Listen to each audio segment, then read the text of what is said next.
Hi, we're out on a range today, not our range, but a range, and we're talking about optimum barrel length for your rifle in caliber 22 long rifle. First and foremost, this comes with a disclaimer of we do not have every single type of 22 long rifle ammunition on the market today, nor do we have every single type of 22 long rifle on the market today, but we do have a few types of ammo and a few different rifles with a few different barrel lengths, so we can at least shed some light on this question of optimum barrel length. Now the concept is, the longer your barrel, the more velocity you'll get up to a point. If your barrel is too long, which is something that can occur, especially in cartridges like 22 long rifle that don't have very much propellant, you end up with complete combustion, and then that extra barrel length just puts drag on your bullet. At one time, I had a rifle, in caliber 22 long rifle, that had a barrel length of something like 36 inches, and it did put a lot of drag on the barrel, and it did rob me of a lot of velocity. Now recently I've seen some conflicting reports on just what is optimum barrel length for your 22 rifle. So today we'll shoot a few types of ammo and a few different types of rifles, and we'll see what kind of results we get. And we'll start with some chronograph analysis. As always, I leave the chronograph segment in because so many people ask me to, and if you find the chronograph segment tedious, I invite you to fast forward to the part where you see me standing next to the chart with all the numbers on it. Okay. Let's go to the chronograph. I have the chronograph set at 7 yards, and I have my Ruger 1022, which according to my ruler has an 18.5-inch barrel, loaded with CCI Mini Mag 36 grain hollow point.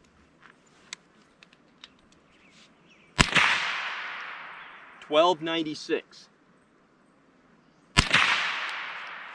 $13.15, $12.70, $12.89, $12.72, $13.00, and $13.45. Let's try a different type of ammo. And now let's try Remington Golden Bullet 36 grain hollow point.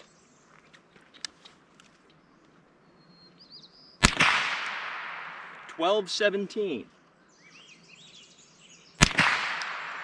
$12.00, $12.22, $12.47, $12.07,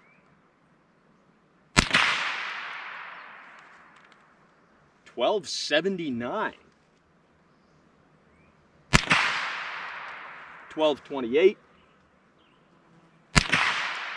and $12.42. Now let's try a different rifle. Now I have a Ruger 1022 with a 16.5-inch barrel. Let's see if this makes any difference when we're using our mini mags.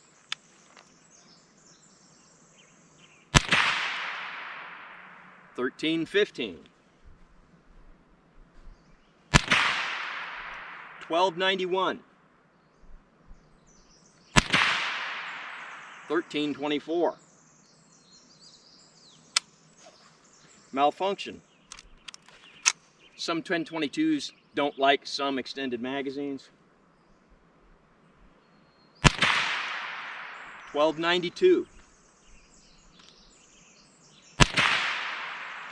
$13.19, and $12.95. Now let's try our Remington Golden Bullet in this rifle. And now our 16.5-inch barrel with the Remington Golden Bullet ammunition.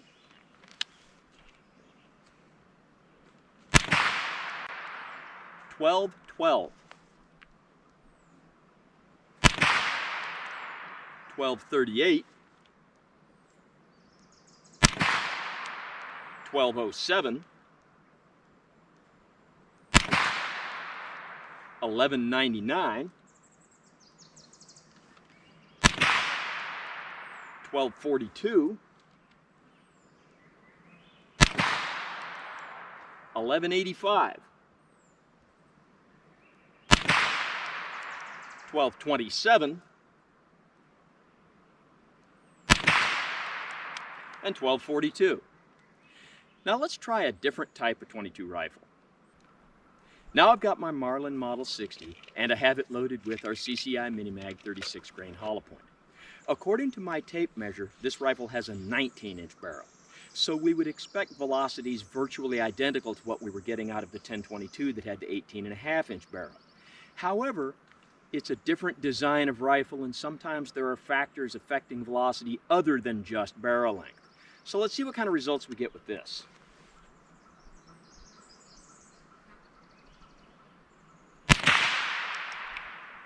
.1344.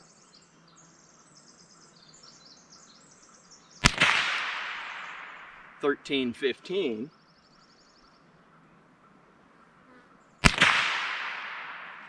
.1298.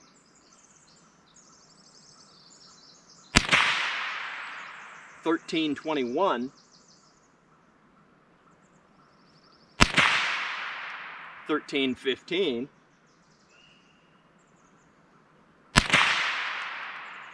$12.99 and $12.56. Now let's see how this rifle does with the Remington ammunition. And now I've got my Marlin Model 60 loaded with the Remington ammunition.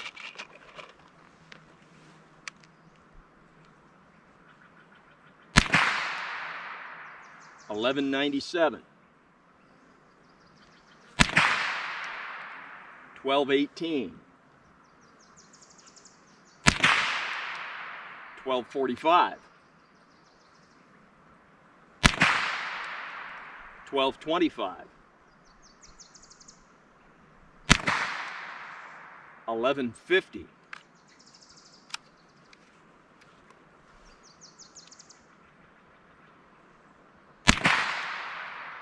$11.91. $12.04.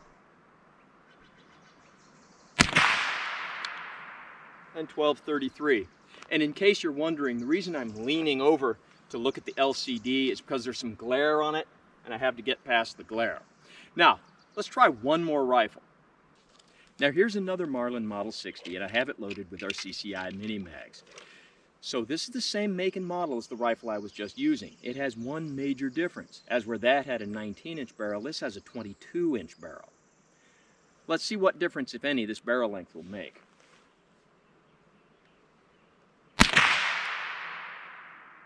$12.66. $12.81. $12.73. $12.81. $12.83. and $12.74. And now let's try our Remington Golden Bullet.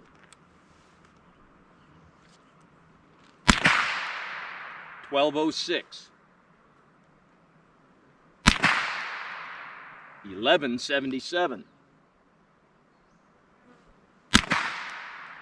$11.45. $11.91. $11.66. $11.48. and $11.58. Now, finally, let's go crunch the numbers. Well, we crunched the numbers, and here they are. And you may notice that we're using a field expedient chart holder. Remember, we're on A range, not hour range. This also comes with the normal caveats that chronographs don't always agree with each other, and certain environmental factors like ambient temperature and elevation can affect chronograph results. And the results we got were, with our different barrel lengths, looking at our mini mags, we see as we go from 16.5 to 18.5 to 19, virtually no difference. Our 16.5 and our 19-inch barrels get the same velocity at 1306. And the little difference we do see with the 18.5 is well within the variation of one round to the next, not enough difference to make a difference. Our lowest velocity is with the 22-inch barrel, but that's still only 30 feet per second less than our highest velocity. Again, well within the variation of one round to the next, not enough difference to make a difference. When we go to our Remington Golden Bullet, it's a little bit less powerful than our mini-mag ammunition. We expect to see lower velocities, and we do. But we see basically the same results. As we go from our 16.5 to our 18.5 to our 19, very little difference in velocity. Well within the variation of one round to the next, not enough difference to make a difference. Again, we see that our lowest velocity at 1170 is with our 22-inch barrel, and that is 60 feet per second less than our highest velocity. But with the inconsistency of this particular ammunition, it's still well within the variation of one round to the next, and arguably not enough difference to make a difference. Now, off camera, I didn't want to bore you to tears, we chronographed some Stinger ammunition, and we expect to see much higher velocity. It's a hot round. It's only a 32 grain bullet, not a 36. But again, our barrel length doesn't seem to make much difference. Our 16.5-inch barrel has greater velocity than our 18.5-inch barrel, granted only by 18 feet per second. And then when we go to the 19-inch barrel, a difference of 3 feet per second. That's well within the variation of one round to the next, not enough difference to make a difference. In this case, with our 22-inch barrel, we do see our highest velocity, but that's only 32 feet per second ahead of our second highest, and our second highest was achieved with the shortest barrel. So, what can we take from all these numbers? Well, frankly, not much. All of this is within the variation of one round to the next. In very few cases could you argue that there's enough difference to make a difference. But it does seem to suggest that with at least some ammunitions, when you start to get up to the 22-inch barrel is when the barrel is starting to work against you. But in our shorter barrels, like the difference between the 16.5 and the 18.5-inch barrel, anybody who's arguing that the longer barrel is going to give them greater performance is arguing a moot point, and speaking from a position of ignorance with most ammunitions. So it would appear, looking at our chart with our limited data that we collected today, going from a 16.5-inch barrel to an 18.5-inch barrel isn't giving you any advantage. It would also appear with a lot of ammunitions, by the time you get up to a 22-inch barrel is when the barrel length can start working against you. Now that brings up the question, what about rifles with shorter barrels like 14 or 12 inches? Well, here in the United States, things that are legally considered rifles are legally required to have a barrel of at least 16 inches, so that'd be a moot point for today's demonstration. But then that brings up the question, is there any advantage to having the longer barreled rifle? And that's going to depend on the shooter, it's going to depend on your ammunition choices. But if I were to compare these two Marlin Model 60s, one with a 19-inch barrel, one with a 22-inch barrel, there's two advantages of the longer barrel that immediately come to mind. One is, with a longer barrel, you have a longer tube magazine. This has an 18-shot magazine, is where this one has a 15. Some people might consider 18 an advantage. There's also the question of, will the longer barrel shoot more accurately? And in just about every application, the answer is going to be no, the rifle won't shoot more accurately in any meaningful way. But the longer sighting plane allows some people to believe that they can shoot the rifle more accurately. Now, is there any validity to that? Let's go to the target. I've got a target set up at about 50 yards, and I have my Model 60 with a 19-inch barrel. And I'm going to shoot offhand because we're not trying to evaluate the accuracy of the rifle. We're trying to evaluate the accuracy that can be achieved when this rifle is being used by the average shooter.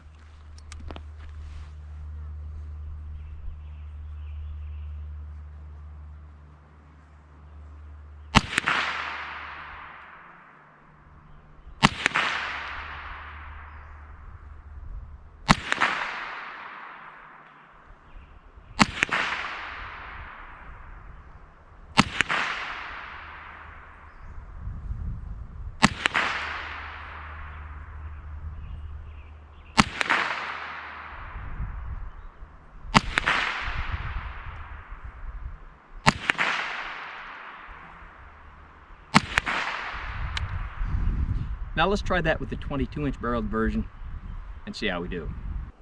Now I have the Marlin Model 60 with the 22-inch barrel, and this comes with the caveat that this rifle is not mine, so it was not zeroed by me for me. So in this case, we have to concentrate on the size of the group, not the location of it.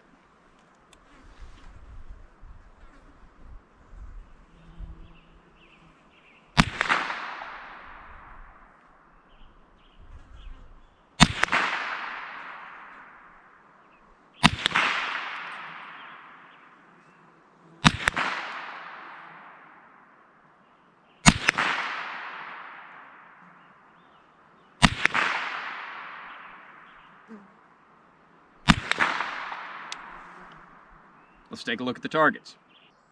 So here's the target I shot with a shorter barreled Model 60. Let's take a close-up look at it. And here's 10 shots, and I can cover that with one hand. So 50 yards offhand, that's an okay group.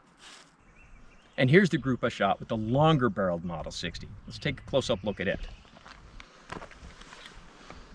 And the first thing we see is the group is off to the left. Remember, not my rifle. I suspected we might have a result like this. But still, 50 yards offhand, that's an okay group, but certainly not any better than the first group. So the takeaways from all of this. Does having a longer barrel on your .22 rifle really make the rifle more accurately? I can only say that in a minute, only matters in the Olympics kind of sense, a little bit, maybe. Does having a longer barrel help you shoot the rifle more accurately? I'm going to say that if you have some kind of scope or optic on there, no. If you're using iron sights or some kind of peep sight, for some people, yes. For me, not so much. But as far as the real topic of today's discussion, which is to what degree is barrel length affecting the velocity of your .22 long rifle ammunition, it appears that barrel length doesn't affect it very much at all. We see that with some ammunitions, when you start getting really long barrels, like 22 inches or greater, you might start seeing a detrimental effect, but most of the time the effect is going to be inconsequential. And so when you go to buy a .22 rifle, I'm going to say get the rifle that has a design that you like, get a rifle that you can afford, get a rifle that you can shoot accurately. Those things are going to be far more important than worrying about a little bit of barrel length. And having the argument that this rifle with its 18.5-inch barrel is going to be more powerful than that rifle with its 16.5-inch barrel is arguing minutia.